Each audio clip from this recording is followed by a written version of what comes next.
열왕기상 16장 1에서 20절 말씀입니다.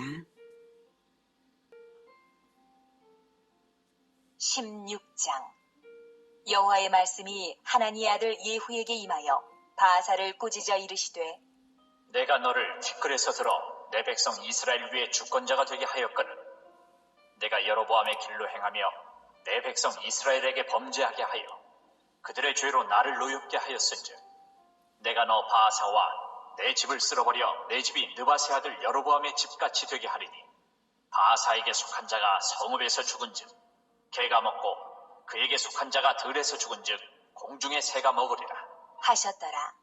바하사의 남은 사적과 행한 모든 일과 권세는 이스라엘 왕 역대 지략에 기록되지 아니하였느냐. 바하사가 그의 조상들과 함께 자매 디르사에 장사되고 그의 아들 엘라가 대신하여 왕이 되니라. 여호와의 말씀이 하나니의 아들 선지자 예후에게도 임하사 바하사와 그의 집을 꾸짖으심은 그가 여로보암의 집과 같이 여호와 보시기에 모든 악을 행하며 그의 손의 행위로 여호와를 노엽게 하였음이며 또 그의 집을 쳤음이더라. 사랑하는 형제 여러분, 10월 25일 화요일 새벽 목상에 오신 것을 환영합니다.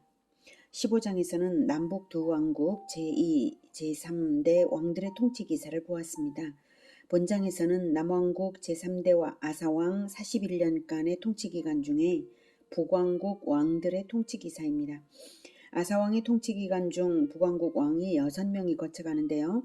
여로보암, 나답, 바하사, 엘라, 시므리, 오므리입니다. 그중 본장은 바하사부터입니다. 15장 마지막 단락에서는 바하사가 여로보암 가문을 심판하는 도구로서 하나님께 쓰임받아서 북왕국 제3대 왕이 된 것을 보았습니다. 그런데 도리어 자기가 도구가 되어 심판한 여로보암의 길로 행하였기 때문에 하나님의 심판이 선언됩니다. 1절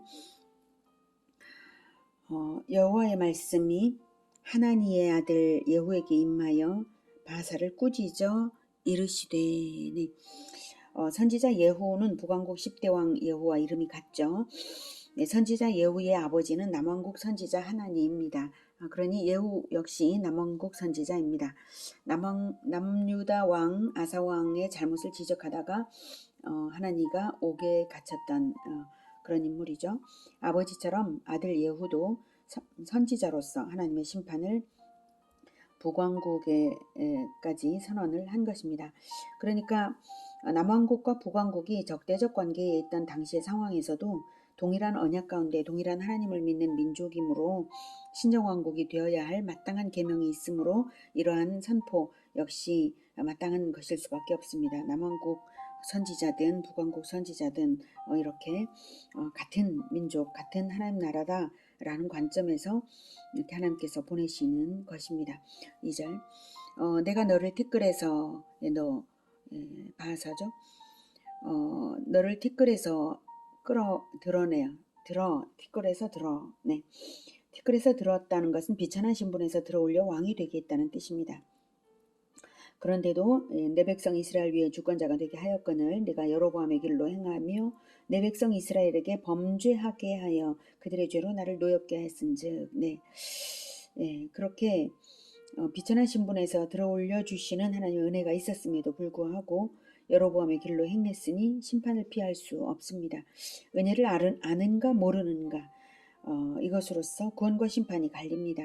은혜를 갚는 인생을 사는가 즉 은혜를 갚으려고 노력하는 인생을 사는가 자기 좋을 대로만 사는가 이것으로서 누구의 종으로 사는지 나타나거든요. 바하사는 여로보암처럼 마귀의 종이었습니다.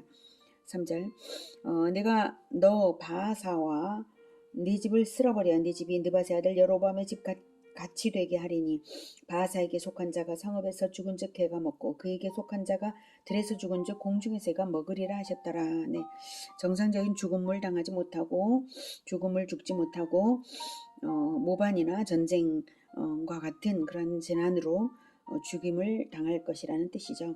장례도 못 치를 정도니까요.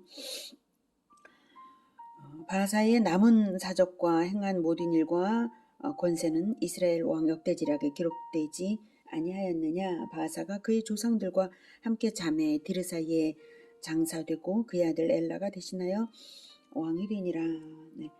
여로보암 가문에 대한 저주와 동일한 저주가 내려지고 있죠.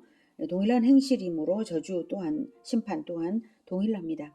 예후의 예언은 바하사 당대에는 실현되지 않았지만 바하사의 아들 엘라가 등극한 제2년에 시므리의 모반으로 성취되었습니다. 7절 여호와의 말씀이 하나니의 아들 선지자 예후에게도 임하사 바하사와 그의 집을 꾸짖으심은 예후에게 도가 여기에 나와 있지만 사실은 선지자 예후를 통해서 바하사에게 그의 집을 꾸짖으심까지 하신 것은 뭐 이런 의미로 이것 자체를 표현하고 있다고 봐야 되겠습니다. 그가 여로보암의 집과 같이 여호와 보시기에 모든 악을 행하며 그의 손의 행위로 여호와를 노엽게 했음이며 또 그의 집을 쳤음이더라. 네, 이 7절은 바하사가 여로보암의 집을 친 것이 하나님의 소명으로 된 것으로 오해하지 않도록 방지하는 말입니다. 바하사는 하나님의 섭리가 있기는 했으나 바하사 자신은 단지 자기 자신의 탐욕으로 모반하고 왕위를 찬탈하고 후환이 두려워서 그 일족을 살해했던 것일 뿐입니다. 그러므로 본절은 바하사의 악한 통치뿐만 아니라 생명들까지 해한 악한 죄까지도 지적하고 있는 것이고 그것을 지적하시기 위하여서 예후를 통해서 이렇게 심판 선고까지 내려주심도 역시 이런 그것을 위한 것이다. 이런 뜻이죠. 자, 8절. 유다의 아사왕 제26년에 바하사의 아들 엘라가 디르사에서 이스라엘의 왕이 되어 2년 동안 그 왕위에 있으니라. 엘라가 디르사에 있어 왕국 맡은 자 아르사의 집에서 마시고 취할 때에 그 신하 곧 병거 절반을 통솔한 지휘관 시므리가 왕을 모반하여 시므리가 들어가서 그를 쳐 죽이고 그를 대신하여 왕이 되니 곧 유다의 아사왕 제27년이라. 시므리가 왕이 되어 왕위에 오를 때에 바하사의 온 집안 사람들을 죽이되 남자는 그의 친족이든지 그의 친구든지 한 사람도 남기지 아니하고 바하사의 온 집을 멸하였는데 선지자 예후를 통하여 바하사를 꾸짖어 하신 여호와의 말씀같이 되었으니 이는 바하사의 모든 죄와 그의 아들 엘라의 죄 때문이라. 그들이 범죄하고 또 이스라엘에게 범죄하게 하여 그들의 헛된 것들로 이스라엘의 하나님 여호와를 노하시게 하였더라. 엘라의 남은 사적과 행한 모든 일은 이스라엘 왕 역대 지략에 기록되지 아니하였느냐. 네, 바하사의 모반으로 죽은 여로보암의 아들 나답과 바하사의 아들 엘라의 죽음이 거의 비슷합니다. 바하사는 자기가 행한 그대로 자기 아들이 당하고 있는 것입니다. 이 사건에서 네 가지를 알 수가 있습니다. 첫째, 바하사 가문의 멸절이 우연이 아니라 예언이 정확하게 성취된 것임을 보여주고요.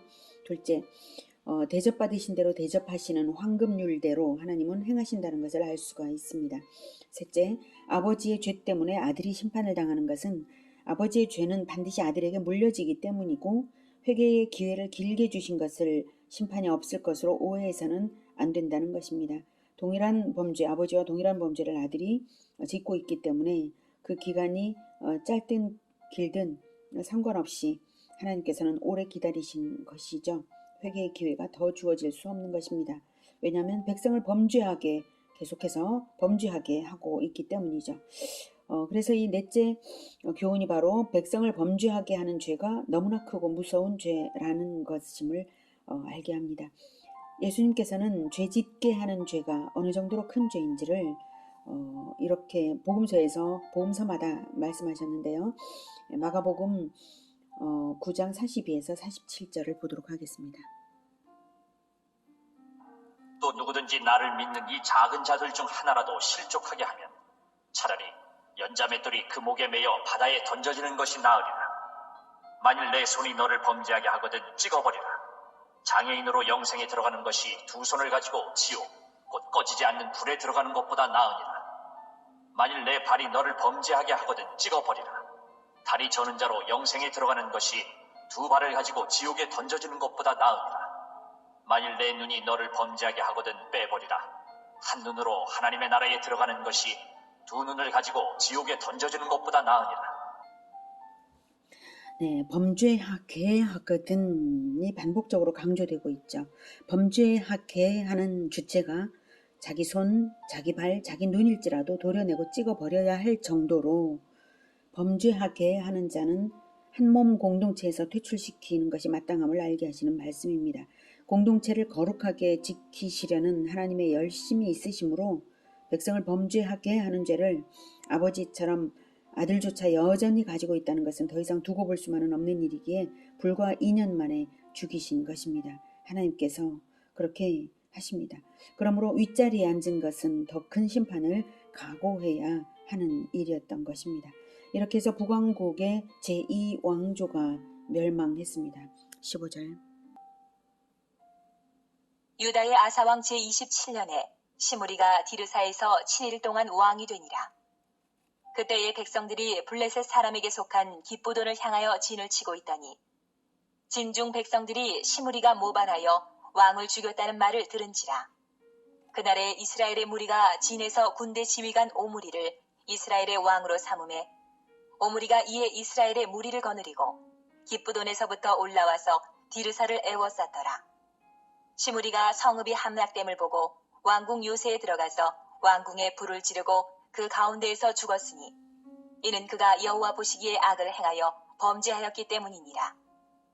그가 여로보암의 길로 행하며 그가 이스라엘에게 죄를 범하게 한 그 죄 중에 행하였더라.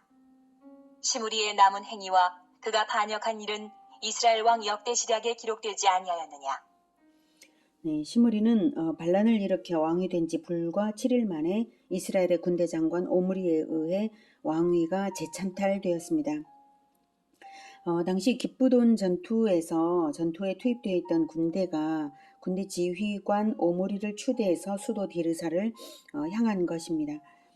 오므리 군대에 의한 디르사 함락을 볼 때에 왕궁에 불을 질러 스스로 타 죽을 용기는 있어도 하나님께 참여할 힘은 없었던 것을 볼 때 시므리가 말입니다. 평소 늘 마귀에게 붙잡혀 있던 사람은 죽는 순간에도 마귀가 시키는 대로밖에는 할 수 없는 것을 알게 합니다. 한편 시므리는 불과 7일 천하였을 뿐이므로 그가 우상숭배 정책을 시행했다고는 볼 수 없는데도 성경은 19장에서 이는 그가 여호와 보시기에 악을 행하여 범죄하였기 때문이니라. 그가 여로보암의 길로 행하며 그가 이스라엘에게 죄를 범하게 한 그 죄 중에 행하였더라 라고 기록을 하고 있는 것이 의미심장하죠. 주인을 배반하고 왕위를 찬탈한 것 자체가 그렇고요. 그뿐만 아니라 그의 행실이 여로보암의 길의 범주에 있었기 때문인데요. 성경이 여로보암의 길로 가면 여로보암의 집처럼 된다는 것을 강조하고 있는 것입니다. 오늘은 바사, 엘라, 시므리, 오므리까지 왕들의 행적을 보았습니다. 시므리까지 보았는데요. 오므리까지 등장했습니다. 백성을 범죄하게 만드는 죄가 매우 큰 범죄임을 알았고요.